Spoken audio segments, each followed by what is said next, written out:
Bismillahirrahmanirrahim. Assalamualaikum warahmatullahi wabarakatuh. Selamat pagi kelas 5. Bagaimana kabarnya hari ini? Semoga kita semua selalu dalam keadaan sehat walafiat. Alhamdulillah, hari ini kita bertemu lagi pada pembelajaran tematik.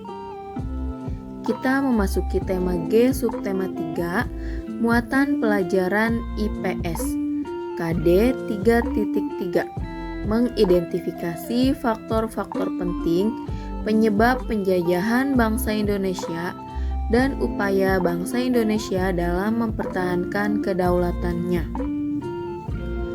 Baik, sebelum memulai pembelajaran, mari sama-sama kita membaca basmalah terlebih dahulu. Bismillahirrahmanirrahim.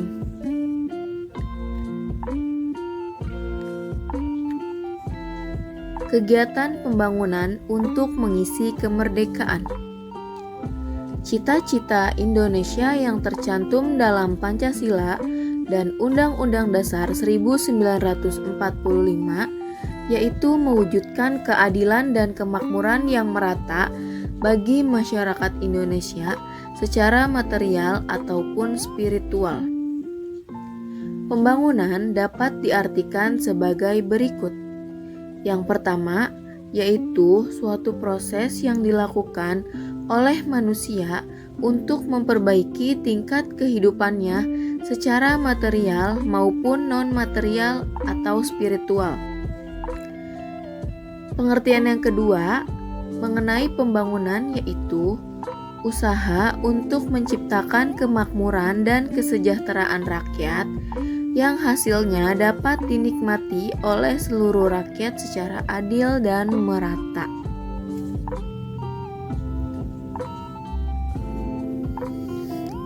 Bangsa Indonesia masih memerlukan pembangunan secara menyeluruh di berbagai bidang, baik di bidang ekonomi, sosial, budaya, dan politik. Pembangunan yang dilakukan pemerintah contohnya adalah pembangunan fasilitas umum. Sebagai contoh, pada gambar adalah pembangunan bendungan dan pembangunan jembatan. Pembangunan bendungan bertujuan untuk memenuhi kebutuhan air masyarakat, pembangkit listrik, pencegah banjir, dan tempat wisata. Adapun pembangunan jembatan bertujuan sebagai sarana transportasi yang menghubungkan masyarakat dan mendorong pemerataan.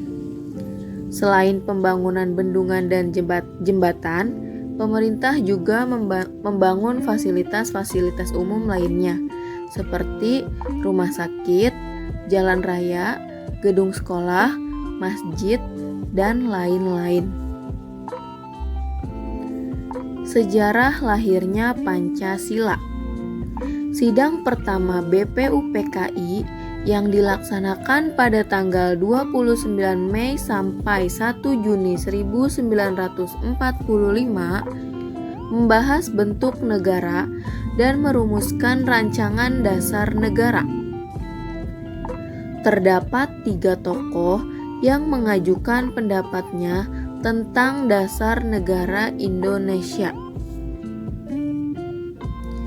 Ya, berikut ini adalah tokoh yang mengajukan pendapatnya tentang dasar negara Indonesia. Yang pertama, pada tanggal 29 Mei 1945, Mr. Muhammad Yamin mengajukan pendapatnya yaitu yang pertama, peri kebangsaan, yang kedua, peri kemanusiaan, yang ketiga, peri ketuhanan, yang keempat, peri kerakyatan, dan yang kelima, kesejahteraan rakyat.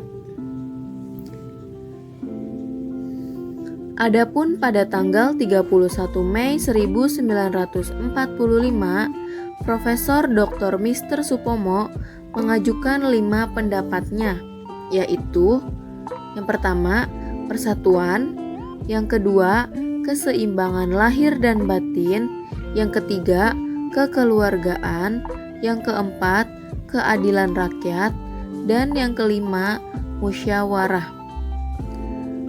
Sementara pada tanggal 1 Juni 1945, Insinyur Soekarno juga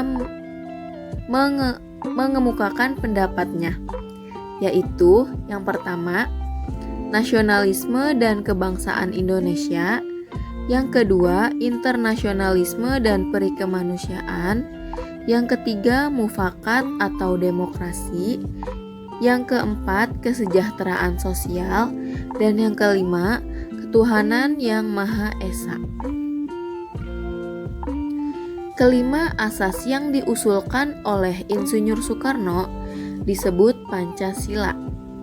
Peristiwa tersebut melatar belakangi penetapan hari lahirnya Pancasila yang saat ini kita peringati setiap tanggal 1 Juni. Selanjutnya, BPUPKI mengadakan sidang kedua. Sebelum memulai sidang, dibentuklah panitia yang disebut Panitia 9. Mengapa dikatakan Panitia 9? Karena jumlah anggotanya terdiri dari 9 orang. Pada tanggal 22 Juni 1945, Panitia 9 mengadakan rapat yang menghasilkan rumusan dasar negara yang tercantum dalam Piagam Jakarta.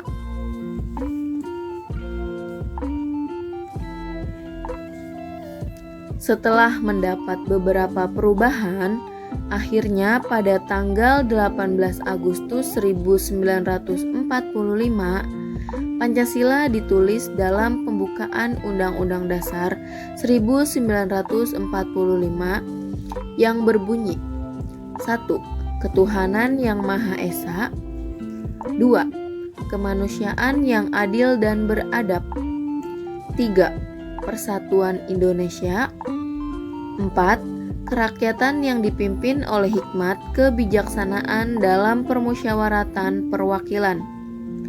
Dan yang kelima, keadilan sosial bagi seluruh rakyat Indonesia. Ini merupakan isi Pancasila yang kita pakai sekarang. Upaya melestarikan kebudayaan bangsa Indonesia. Perbedaan budaya sebaiknya tidak menjadi bahan perselisihan dan pertentangan. Kita harus menghormati budaya dari daerah lain. Hal tersebut bertujuan untuk menjaga kedaulatan negara dan ketentraman dalam hidup bermasyarakat. Sikap yang dapat kita lakukan untuk menghormati dan menghargai budaya daerah lain yaitu 1. Tidak membangga-banggakan budaya sendiri. 2. Tidak menjelek-jelekan budaya daerah lain. 3. Mau menikmati pertunjukan budaya daerah lain. Dan yang keempat, mau mempelajari budaya daerah lain. Baik, demikianlah materi yang dapat Ibu sampaikan.